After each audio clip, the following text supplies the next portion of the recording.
C'est un bonheur de vous retrouver pour ce numéro de Grand Mag sur Lumière du Monde Télévision. Je vous souhaite la bienvenue et suivez ce sommaire. Qui a financé le génocide du Rwanda? Alors que le rôle du gouvernement français dans le génocide refait débat, la BNP Paribas est visée par une plainte pour complicité de crimes contre l'humanité. La banque française aurait permis l'achat d'armes en plein génocide, et ce, malgré un embargo de l'ONU. L'artémisia, plante utilisée par la médecine traditionnelle chinoise depuis 2 millénaires, serait un remède naturel et bon marché contre le paludisme. C'est ce que de nombreuses études internationales et notamment africaines s'accordent à dire, contrairement à l'Organisation mondiale de la santé qui continue de la déconseiller, invoquant le principe de précaution. Église menacée de fermeture, attentats meurtriers, ils ne représentent que 7,6% de la population. Pourtant, les chrétiens du Sri Lanka sont visés de partout. Le pays est en état laïque, mais sa constitution accorde une place prépondérante au bouddhisme. Nous aurons dans ce numéro du Grand Mag le témoignage d'un couple de pasteurs qui résistent malgré vents et marées. Comment le génocide rwandais a-t-il été financé? Ou qui a financé l'horreur du Rwanda qui a fait plus d'1 million de morts en 1994? 25 années après, la question reste encore orpheline de réponse. Pour tenter de faire la lumière sur cet épisode tragique de l'histoire du Rwanda, David Servenet, journaliste français, retrace dans une enquête les flux financiers qui ont alimenté les génocidaires. C'était en 1994 au Rwanda. Des extrémistes de l'ethnie Hutu massacrent la population Tutsi. Un génocide qui fait en à peine 3 mois 1 million de morts. Pourtant, 25 ans après, les conditions qui ont rendu un tel drame possible sont encore troubles. David Servenet est journaliste. Pour étudier la question, il s'est penché sur les sources de financement des génocidaires. Son enquête permet d'éclairer un peu plus cette partie sombre de l'histoire. L'étude des flux financiers permet en effet d'affirmer que le génocide a été organisé bien en amont. À peu près 2 ans avant le génocide, un petit groupe qui s'appelle l'Akazu, qui est un groupe d'extrémistes, va s'organiser pour financer l'appareil génocidaire. Ça veut dire que d'abord on a besoin de milices et de miliciens pour, le moment venu, attaquer les gens et les exterminer. Et pour former ces milices, on va avoir besoin d'essence pour les emmener s'entraîner, d'armes, de bière aussi, parce qu'il faut les alimenter en bière souvent après l'entraînement. Et tout ça, en fait, va faire l'objet donc d'un financement qui est très bien organisé. La préparation de ce génocide, puis son exécution, vont notamment être financées grâce à 3 leviers. D'abord, des hommes d'affaires et de hauts fonctionnaires organisent un détournement de fonds au sein même de l'État rwandais. Vous avez des entreprises qui sont publiques ou parapubliques, qui sont mises à contribution. Il y a un exemple qui est assez bien documenté, qui est une usine d'allumettes qui s'appelle la Sorwal. On dépêche sur place un extrémiste qui va prendre la direction de cette entreprise et qui va mettre en place un système de double comptabilité. C'est-à-dire qu'il y a toute une partie de la production qui est officiellement vendue à des grossistes. Ces grossistes font des chèques qui sont des chèques sans provision. Ils revendent la marchandise en liquide et ils en tirent donc du cash. Et avec ce cash, ils organisent une caisse noire qui va servir à financer les milices interamwe qui vont être les milices du génocide. C'est aussi ce financement parallèle qui permet de donner naissance, 1 an avant le début du génocide, à la radio des 1000 collines. Celle qui, en avril 1994, appelle le pays au déclenchement des massacres.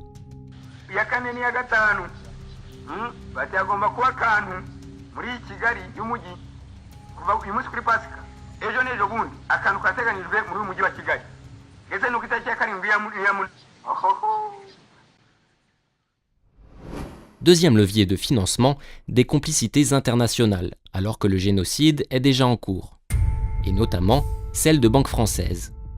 C'est le cas de la BNP, par laquelle transitent des opérations de vente d'armes à destination du Rwanda. Et ce, alors même que l'ONU a décrété un embargo en la matière. Les forces armées rwandaises cherchent à acheter des armes et des munitions. Ils se retrouvent face à des impasses, c'est-à-dire qu'il y a un certain nombre de banques européennes, des banques notamment belges et allemandes, qui refusent, parce qu'il y a un embargo de l'ONU, de débloquer les comptes officiels de l'État rwandais. La seule banque qui l'accepte À ce moment-là, c'est la banque française qui est la BNP, dont on sait aujourd'hui qu'elles ont autorisé un certain nombre de transactions internationales pour acheter des armes sur le marché. On récapitule. Un financement parallèle au sein de l'État rwandais, la complicité de banques françaises, mais aussi la cécité des institutions internationales. C'est le troisième levier de financement. Les génocidaires ont en effet détourné des aides du Fonds monétaire international et de la Banque mondiale. Des aides destinées normalement au développement agricole par exemple, mais qui serviront en fait à alimenter la machine de guerre. Quand on est sous un plan d'ajustement structurel du FMI, on est monitoré, comme on dit, on est surveillé de manière très stricte par les instances du FMI et de la Banque mondiale. Donc le FMI et la Banque mondiale, à un moment donné, ont compris que les Rwandais se moquaient d'eux, enfin en tout cas maquillaient donc, leur compte et la destination des achats qu'ils faisaient. Par exemple, ça s'est joué sur des machettes, c'est-à-dire qu'à un moment donné, on a pu utiliser des prêts pour acheter dans des quantités massives des machettes qui ensuite ont servi pour le génocide. Pourquoi le FMI et la Banque mondiale ont fait ça? Bonne question. Les institutions n'ont jamais répondu à ça. Mais en tout cas, on peut considérer que c'est une forme de complicité avec le processus qui s'est déroulé. Entre avril et juillet 1994, environ 11 000 personnes ont été tuées quotidiennement au Rwanda. Une ampleur inédite. À ce jour, très peu de responsables des massacres ou de leur financement ont été poursuivis. Une information judiciaire visant BNP Paribas a été ouverte le 22 août 2017 pour complicité de génocide et complicité de crimes contre l'humanité à la suite de la plainte de certaines ONG indexant la Banque française d'avoir financé un achat d'armes au profit de la milice Hutu pendant le génocide de 1994. C'est la première fois qu'un établissement financier français fait l'objet de soupçons de complicité. Artemisia annua ou armoise annuelle est une plante qui pourrait mettre fin à l'épidémie mondiale de malaria. Séchée puis consommée en tisane ou en poudre, des malades l'ont testée et ont pu constater son efficacité, mais les preuves scientifiques sont encore insatisfaisantes. Selon l'Académie française de médecine, cette méthode n'a pas fait ses preuves et pourrait réduire l'efficacité du traitement conventionnel. Pourquoi le pense-t-il? Regardez. Ceci est un champ d'Artemisia annua. C'est aussi un champ de bataille où se déroule l'un des ultimes combats contre la malaria. La maladie fait chaque année 500 000 victimes, en majorité des enfants. Nous sommes à Madagascar. Ces paysans récoltent l'Artemisia annua, une armoise originaire de Chine. Certains voient dans l'Artemisia une plante dangereuse. Elle est d'ailleurs interdite en France et en Belgique. Pourtant, elle n'est pas toxique et ce n'est pas une drogue. L'artémisia n'est dangereuse que pour ceux qui font de la malaria un business.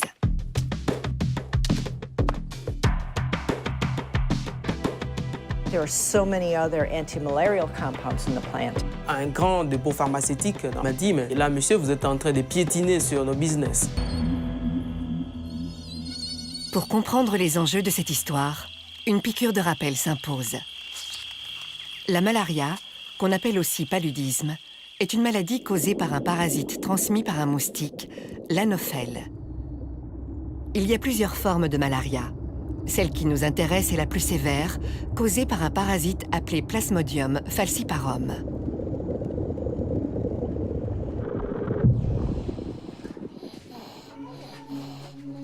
La maladie se manifeste par des fièvres violentes et des sueurs qui peuvent dégénérer en coma, à l'issue fatale.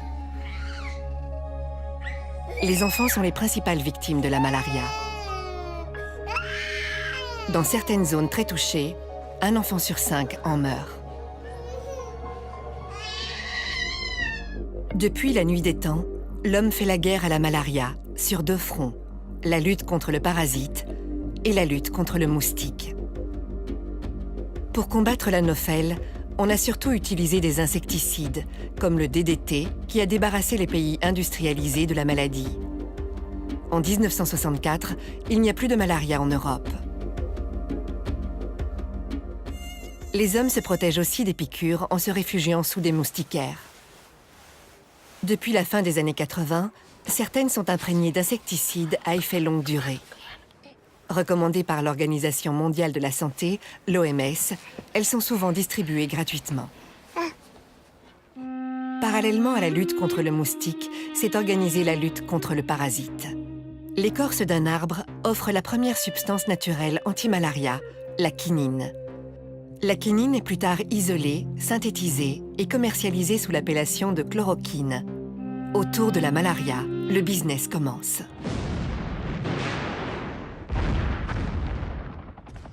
C'est la guerre du Vietnam qui va révéler l'existence d'un traitement alternatif. Les soldats américains prennent de la chloroquine pour se protéger de la malaria. En face, les troupes communistes n'ont pas de traitement et les combattants sont décimés par la maladie. Le dirigeant communiste Ho Chi Minh fait alors appel au grand frère chinois qui propose de lui envoyer une plante médicinale connue depuis des siècles en Chine, le Tsing-Hao, nom scientifique Artemisia annua.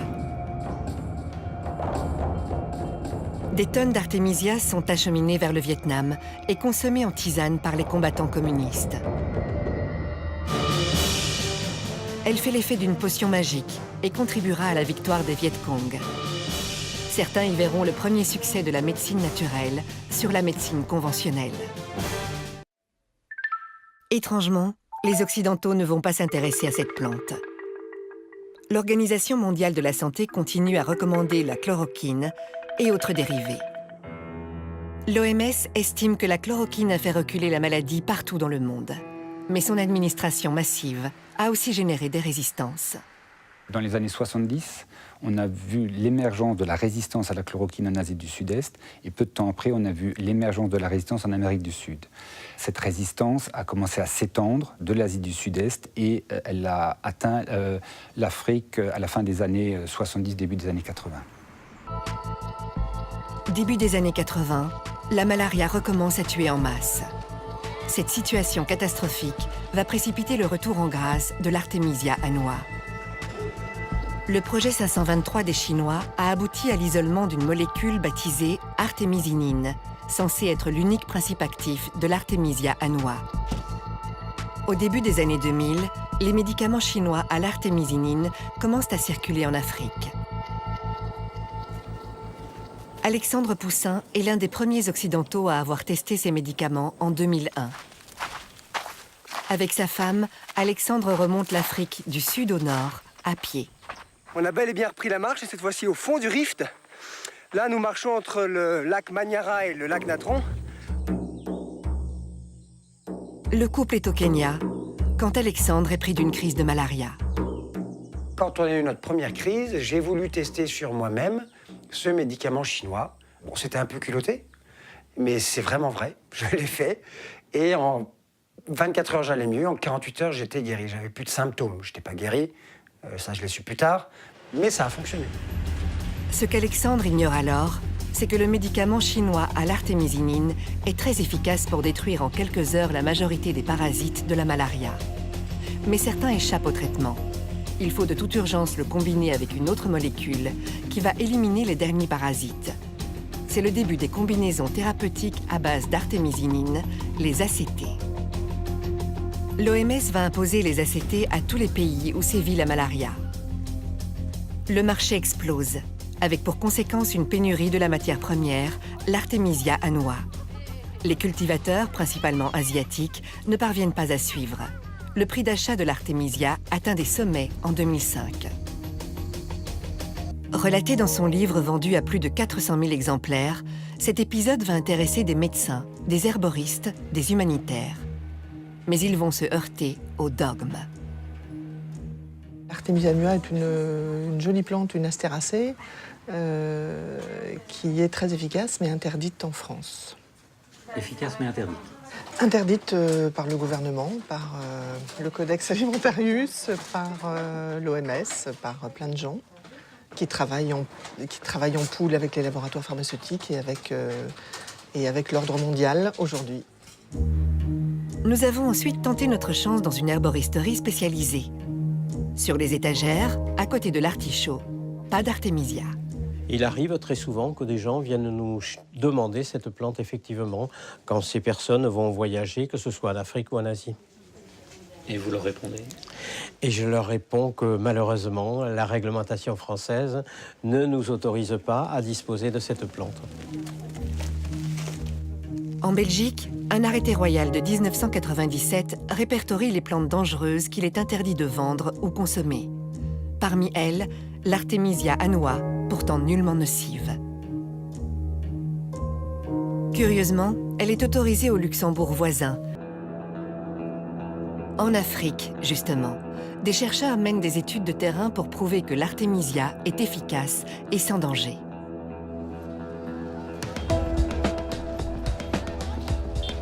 Nous sommes à Kindu, sur le fleuve Congo, dans la province du Maniema. Le docteur Jérôme Munyangi est un jeune chercheur congolais qui prend des risques.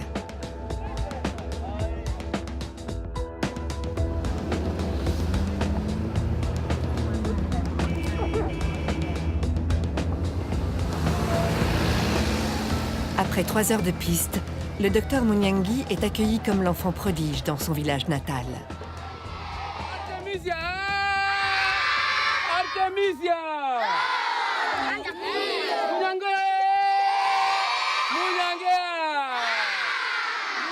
Les écoliers font la fête à l'homme qui les débarrassera peut-être de la malaria.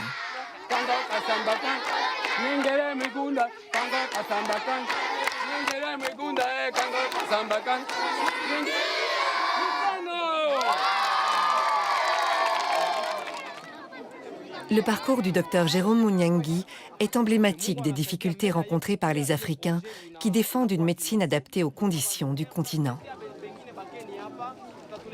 Mon premier contact avec l'Artemisia, suite à une crise de paludisme que je fais à Kinshasa.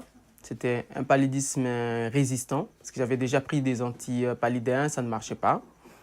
Et un ami qui travaille déjà avec l'Artemisia m'a proposé la plante comme traitement. Je lui ai dit, bon, je n'aime pas les charlatans avec les plantes, qui traitent avec des plantes. Il a insisté beaucoup. Et le 3e jour, je me sentais déjà très bien. Il n'y avait plus de maux de tête, il n'y avait plus de fièvre, ainsi de suite. Et à la fin du traitement, le 7e jour, je suis parti refaire les examens des laboratoires. Tout était vraiment très bien. Je n'avais plus de plasmodium. Et voilà, et c'était mon premier contact avec la plante Artemisia.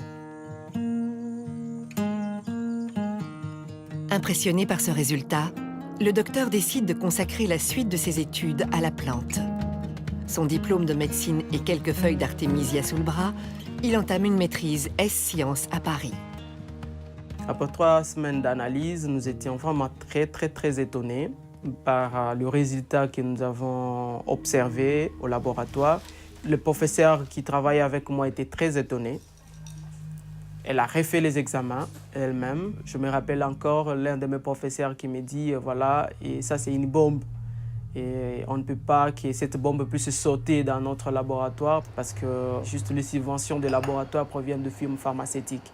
Et on a arrêté la recherche. On m'a même arraché mon cahier de laboratoire où il y avait des manipulations. Et tous les échantillons d'Artemisia que j'avais amenés au laboratoire étaient confisqués. On a amené ça au bureau du directeur des laboratoires. Pratiquement exclu de l'université et privé de bourse, le docteur Munyangi refuse d'abandonner. Il prend contact avec Lucille Cornet-Vernet, qui va l'aider à poursuivre ses recherches. Nous avons décidé ensemble en fait, de monter une grande étude aux normes de l'OMS. Donc c'est un peu compliqué, c'est randomisé en double aveugle, etc. sur un échantillon significatif de personnes. Donc là, on a fait sur 1000 patients. Et donc j'ai à ce moment-là commencé à chercher les fonds.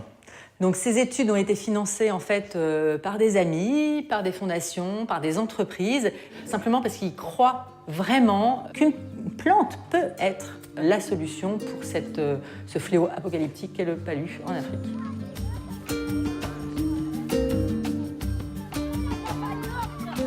Une fois le financement acquis, le docteur débute l'étude au Maniema.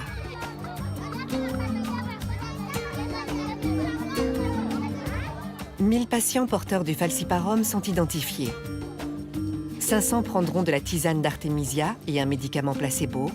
500 autres, un médicament ACT et une tisane placebo.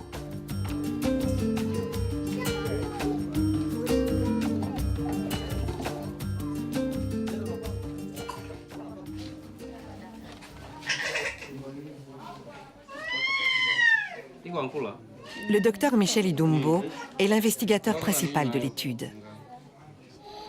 On diagnostique le paludisme, on prélève l'échantillon, donc le sang, avant le traitement, puisque ce sang-là devrait être examiné à un laboratoire du niveau supérieur, là où on peut, faire la numération des charges parasitaires. Et à ce moment-là, on mettait de façon aveugle un groupe de malades sous la tisane et un autre groupe de malades sous les ACT. Et nous avons fait 4 mois en train de récolter les données chaque jour. Donc avec les ACT et la tisane, les deux avaient un bon résultat clinique. Mais quand vous faites la parasitologie, vous allez trouver que les malades qui étaient sous tisane, il y avait disparition de la charge parasitaire. Mais tandis que les malades qui étaient soumis sous traitement ACT, il y avait encore des parasites dans leur sang, même si leur état clinique était déjà amélioré. Oui. Les résultats sont en effet spectaculaires. Alors que les médicaments ACT sont jugés efficaces à 80%, la tisane affiche un score de 97%. Et sans effet secondaire, contrairement aux médicaments. Le résultat était surprenant, positivement, et c'est là que les ennuis commencent avec la médecine conventionnelle. Quel genre d'ennui? Le premier ennui, c'est l'interdiction. À la fin de l'étude, nous devions organiser une conférence. Lorsque nous avons remis le résultat au médecin-chef de zone, tout de suite, il s'est interposé.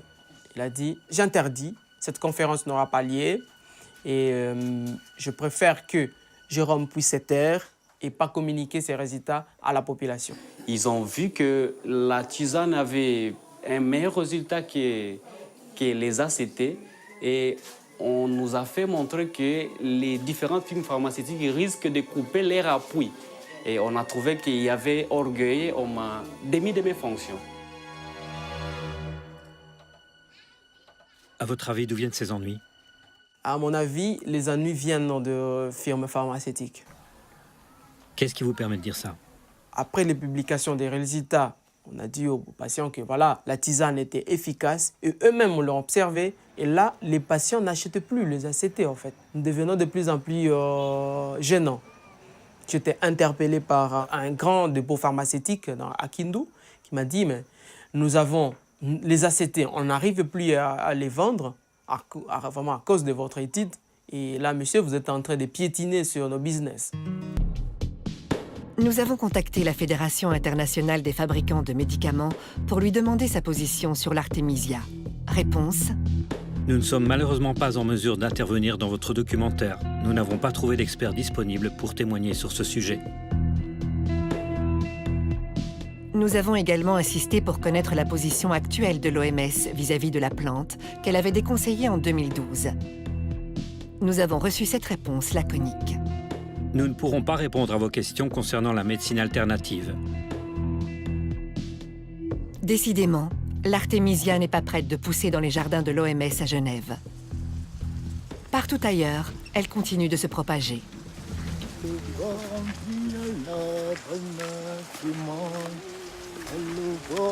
Dans une quarantaine de pays, on produit désormais des extraits de plantes à des fins thérapeutiques.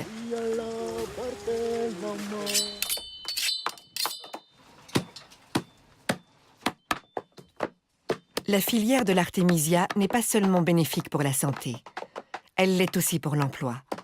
Ce sont des dizaines d'hommes et de femmes qui ont trouvé du travail dans un nouveau secteur. Le paludisme ou malaria est causé par un parasite transmis par les moustiques de la famille des Anopheles. Selon l'OMS, 219 millions de cas et 435 000 décès ont été recensés en 2017, des chiffres qui ne diminuent plus depuis 2015. 80% de ces cas se concentrent dans une quinzaine de pays d'Afrique subsaharienne et surtout en Inde. Au Sri Lanka, la minorité chrétienne est tolérée dans les zones rurales. Les églises protestantes évangéliques sont souvent attaquées par des foules, lesquelles sont encouragées par les moines bouddhistes. Les représentants des autorités locales qualifient ces églises d'illégales et exigent leur fermeture. Autre menace, pendant la célébration de la fête de Pâques, le pays a connu des attentats, les plus meurtriers contre les chrétiens depuis 1970, faisant au moins 359 morts. Des découvrez l'histoire d'un pasteur et de son épouse qui résistent face à la persécution des moines bouddhistes radicaux, toujours au Sri Lanka. Je suis allé dans le district de Kegel parce que Dieu m'y a conduit. 6 mois avant que j'aille à cet endroit, Dieu m'a clairement dit et montré que je devais servir dans ce village. Je ne connaissais personne là-bas. Je n'avais rien, mais j'y suis quand même allé. Les membres de mon église ont beaucoup enduré avec moi. Nous avons vu beaucoup de miracles dans l'église, jour après jour. 9 personnes étaient atteintes d'un cancer. Elles ont été complètement guéries. Dieu a beaucoup œuvré dans cette église. Tous les jours, nous prions 3 heures consécutives. Par la grâce de Dieu, à travers n'importe quelle persécution, nous avons toujours trouvé la force de continuer à servir Jésus-Christ. Je remercie Dieu pour sa grâce. Quand j'ai demandé à ma femme si nous devions quitter ce village, elle m'a dit « Non, Dieu nous a appelés à servir dans ce ministère, quoi qu'il arrive. Peu importe la persécution que nous subissons, nous resterons ici et nous nous battrons jusqu'à la fin, parce que Dieu a un plan précis pour nous dans cet endroit. » Je crois fermement en la promesse de Dieu que l'on trouve dans le verset biblique du livre de Romains au chapitre 8, verset 28. Le fait qu'un chrétien soit persécuté en raison de sa foi est présent dans la Bible. Et je sais avec certitude que si nous sommes dignes du royaume de Dieu, nous devrons passer par la persécution. Et je sais que la persécution est le début de la croissance spirituelle. Je crois aussi que Dieu entend nos prières et qu'il connaît ces situations. Au milieu de la persécution, nous devrions prier et nous devrions nous encourager. Dieu n'a jamais manqué de m'encourager, de me fortifier. Chaque fois que je tombe, Dieu me relève. Je voudrais remercier le Seigneur pour ma femme, parce qu'elle est une guerrière de prière. Tous les jours, elle prie pendant 3 heures. Même au milieu des labeurs et des travaux ménagers, elle ne manque jamais de prendre du temps pour cela. Cela m'a encouragé et m'a rendu plus fort, moi et tous les membres de mon Église.